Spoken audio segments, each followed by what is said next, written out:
Irmãos, celebramos hoje a solenidade de São Pedro e São Paulo. O padre, quando vai celebrar a missa, no livro da própria celebração, tem uma antífona de entrada. Caso não haja um coral para cantar, ela pode ser lida. Eu queria começar a nossa meditação retomando isso que está escrito no livro da missa, que introduz o espírito da celebração. Diz assim: eis os santos, São Pedro e São Paulo, que vivendo neste mundo, plantaram a igreja, regando-a com seu sangue, beberam do cálice do Senhor e se tornaram amigos de Deus. São Pedro e São Paulo, meus irmãos, vejam que coisa bonita, né? Como tem uma certa poesia nisso. Eles plantaram a igreja, porque de algum modo eles são o fundamento humano da nossa fé. É claro que a pedra que os construtores rejeitaram, que se tornou a pedra angular, o esteio da nossa igreja, a nossa igreja foi fundada sobre nosso Senhor Jesus Cristo. Mas nosso Senhor, Ele escolheu um jeito de ficar nesse mundo. Jesus, depois de passar 33 anos conosco, morrer, subir aos céus, morrer, ressuscitar e subir aos céus, Ele escolheu uma maneira, um jeito de ficar com a gente. E essa maneira foi como? Chamando homens para segui-lo e constituindo esses homens apóstolos, continuadores da sua mensagem. E o primeiro deles é São Pedro, o príncipe dos apóstolos, o chefe do colégio apostólico. Então a igreja entende que São Pedro e São Paulo são como que duas colunas sobre as quais ela está erguida, ela está construída. Repito, o fundamento da nossa igreja é Jesus, mas esses homens são para nós colunas, que sustentam a nossa fé, como homens, como continuadores da obra de Jesus, da atividade de Jesus nesse mundo. Então eles plantaram a igreja e regaram essa plantação com o seu sangue, adubaram a igreja, testemunharam a sua fé, a fé no Senhor, com o seu próprio sangue, e assim se tornaram definitivamente, ninguém pode duvidar da amizade que São Pedro e São Paulo têm com Deus, porque foram capazes de dar a sua vida até o sangue por amor a Deus. E quem são esses homens, meus irmãos? São Pedro, um discípulo de primeira hora, o primeiro a ser chamado. Logo no começo da atividade apostólica de Jesus, ele chama Pedro para segui-lo. Como eu já disse e repito, Pedro, o homem que foi colocado à frente dos outros apóstolos. É interessante que sempre que aparece nas escrituras a narrativa dos 12 apóstolos, chamando ele pelos nomes, São Pedro é o primeiro a ser listado. Quando tem algum grupo que segue Jesus e São Pedro está no meio, ele é o primeiro a ser nominado. Estavam com ele Pedro, Tiago e João. Ele foi colocado à frente como chefe daqueles outros, sempre abaixo de Jesus. Pedro, um homem muito generoso, que queria dar tudo para Jesus, não é? Ele, logo que foi chamado pelo Senhor, naquele episódio que nós conhecemos, que eles estavam passando a noite todinha pescando, não conseguiram pescar nada naquela noite. Jesus manda que ele lance as redes em águas mais profundas. Ele lança, pesca uma quantidade tamanha de peixes que não consegue nem carregar, e Jesus o chama para segui-lo. Naquele mesmo instante, ele larga tudo, deixa as suas redes e vai seguir Jesus. Então Pedro é um homem muito generoso. Agora Pedro também, meus irmãos, era um homem meio agoniado, atuleimado das ideias, apressado.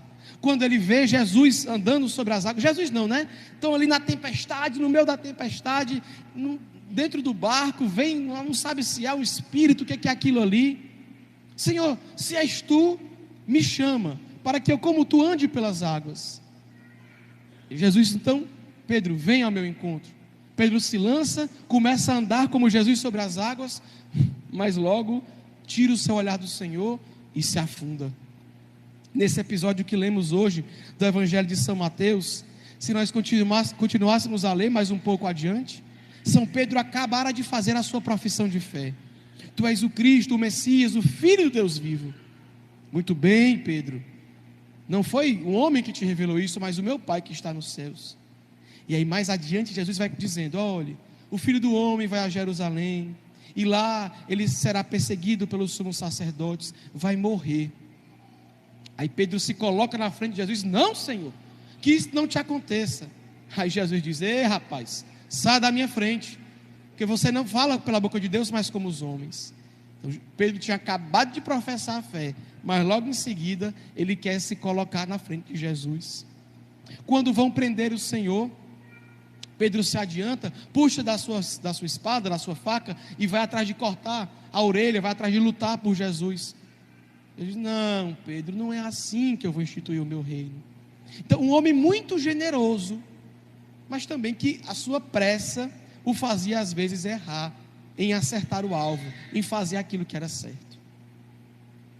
Mas, depois de declarar o seu amor, depois de se converter, por volta do ano 64, ele em Roma, durante o reinado de Nero, do imperador Nero, ele é morto crucificado. Paulo, por sua vez, meus irmãos, não conheceu Jesus na carne, não conheceu Jesus, não viu Jesus. Ele era um judeu autêntico, fiel, um pregador forte e que perseguia os cristãos.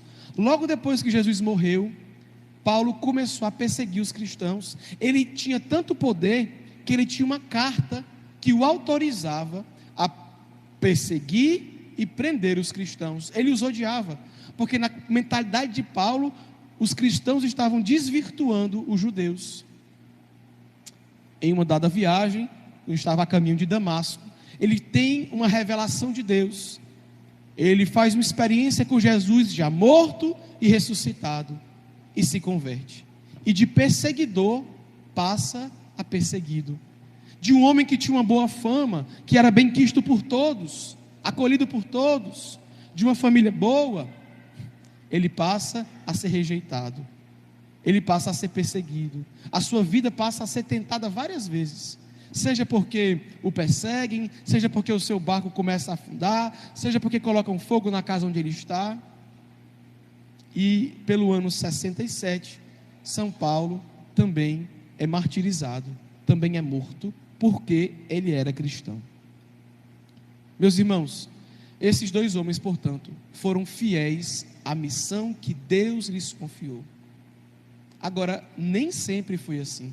Vocês reparam que nem sempre eles amaram, temeram e se confiaram completamente a Deus. Eu acho muito bonito que Deus, nosso Senhor, tenha escolhido São Pedro e São Paulo para serem as duas colunas da nossa igreja, porque eles têm uma história passada, não é?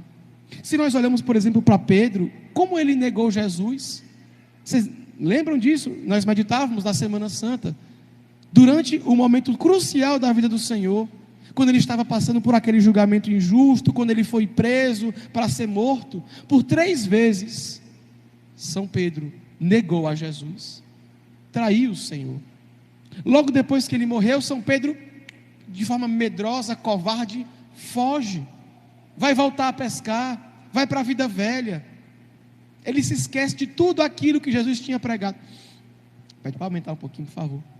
Ele se esquece de tudo aquilo que Jesus tinha pregado, tudo, e volta para a vida antiga, não dá valor à ressurreição do Senhor.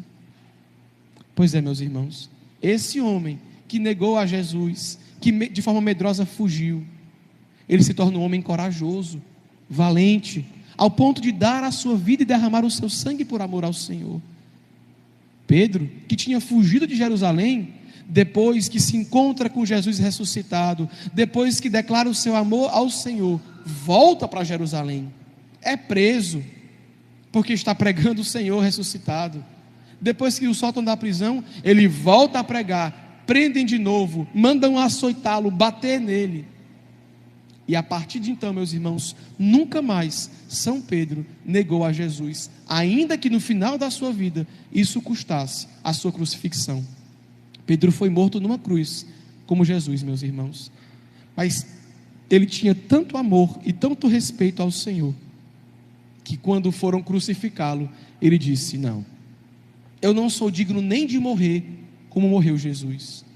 Então eles pegam a cruz de Pedro, ele pede, e colocam ela de cabeça para baixo, porque ele não quis nem morrer igual Jesus morreu. Tamanho era o seu temor, o seu amor ao Senhor Jesus.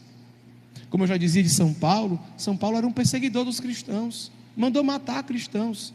Muito provavelmente ele participou da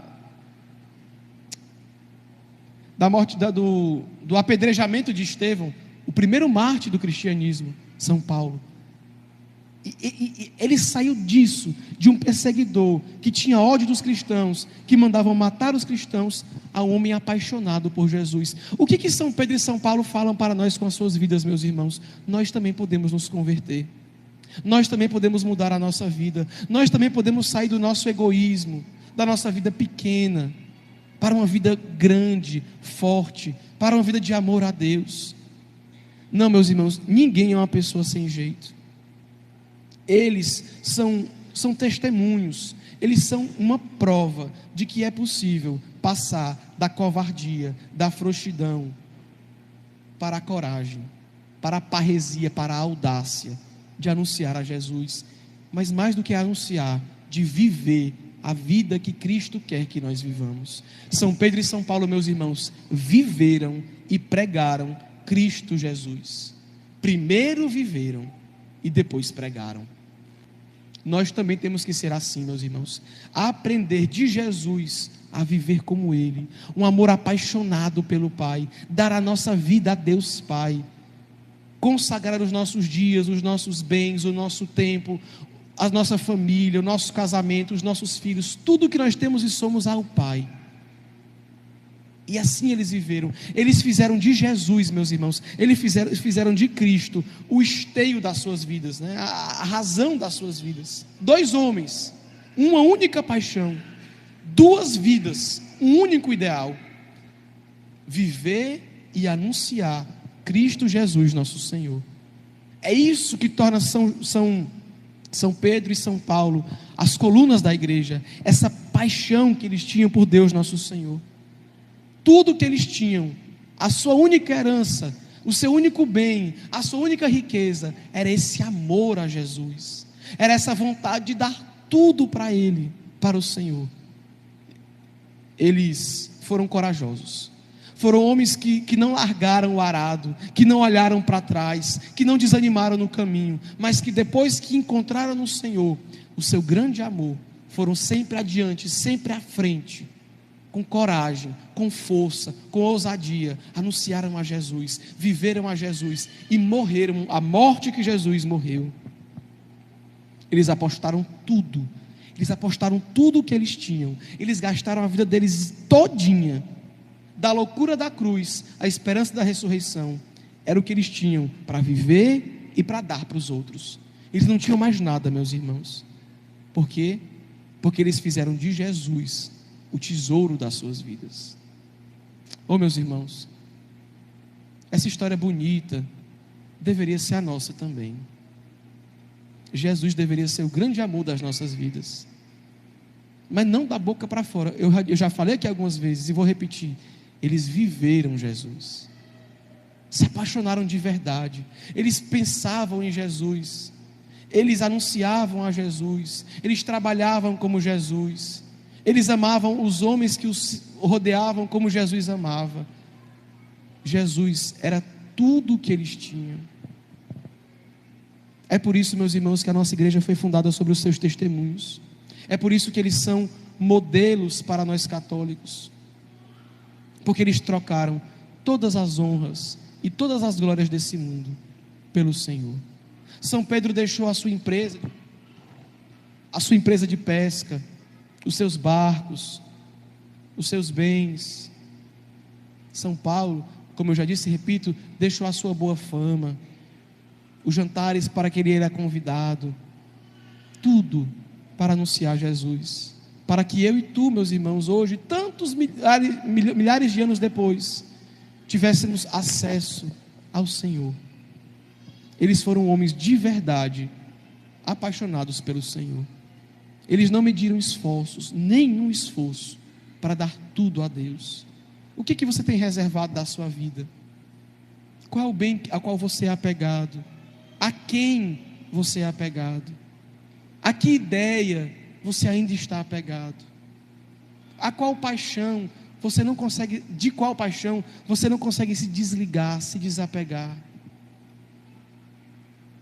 Nós somos católicos, apostólicos, romanos, por conta do testemunho desses dois irmãos que derramaram em Roma o seu sangue. O seu sangue.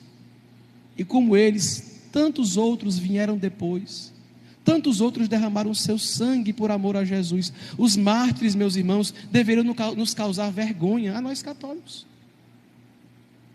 A gente quer ficar medindo o que a gente dá para Deus, o pouquinho que a gente dá para Deus. Os mártires deram o seu sangue pelo Senhor. O seu sangue. Que vergonha eu tenho de mim mesmo, quando eu ainda fico olhando para a minha vida e vendo os pecados aos quais eu sou apegado. As coisas que eu ainda não consegui largar, as seguranças desse mundo que eu sou apaixonado. Não, meus irmãos, não é isso.